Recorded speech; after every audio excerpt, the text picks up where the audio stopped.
Israel ప్రధానమంత్రి నెతన్యాహుకు 2 రకాల సమస్యలు. ఒకటి, బందీలుగా ఉన్నటువంటి ఇజ్రాయేలీని విడిపిస్తావా లేదా అంటూ రోజు జరుగుతున్నటువంటి ఉద్యమాలు, ఆ ఉద్యమాల సందర్భంగా ప్రజాగ్రహాలు, చివరికి అధ్యక్షుని ఇబ్బంది పెట్టడం, ప్రభుత్వాన్ని కదలనీయకుండా స్తంభింప చేస్తూ ఉండటం, ఇలాంటిది ఒకవైపు నుంచి నడుస్తుంది. మరొక వైపున ఇంటర్నల్గా ఉన్నటువంటి తన క్యాబినెట్లో, వార్ క్యాబినెట్లో ఉన్నటువంటి 2 మంత్రులు మనం యుద్ధం ఇంకా ఇంటెన్సిఫై చేయాలి, ఇంకా సీరియస్నెస్ చేయాలి, ఎందుకు దాడులు తగ్గిస్తున్నాం అని మాట్లాడేవాళ్ళు ఉన్నారు. తాజాగా లెబనాన్ నుంచి హెజ్బుల్లా పదే దాడులు చేస్తుంది ఇజ్రాయెల్ మీద.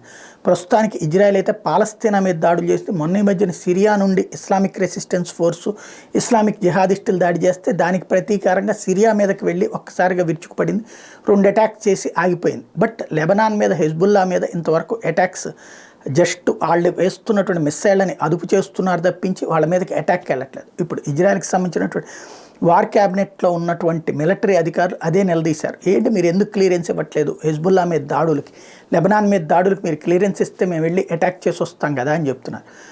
ఇక్కడ నెతన్యాహు భయం ఏంటంటే అది 3 ఫ్రంట్ వార్ అవుతుంది. ఇప్పుడు ఇటు పక్కన ఇప్పటికే ఓ పక్కన పాలస్తీనా హమాస్ ప్రతిఘటన, ఇంకోవైపున సిరియా నుండి అప్పుడప్పుడు జరుగుతుంటే ఇప్పుడు ఇది మళ్ళీ 3వ యుద్ధం కిందకు అవుతుంది. అన్నిటి తట్టుకోవడానికి తగినటువంటి వనరులు ఉన్నాయా లేదా అన్న దాని మీద తన ఆలోచన. కానీ ఇక్కడ వనరుల గురించి ఆలోచించద్దు, మేము చూసుకుంటాం అని చెప్పేవాళ్ళు ఉన్నారు. బట్ లోకల్గా ప్రజా తిరుగుబాట్లను గురించి వాళ్ళు ఏం చేయలేకపోతున్నారు. అదే నెతన్యాహుకు సమస్య అయింది.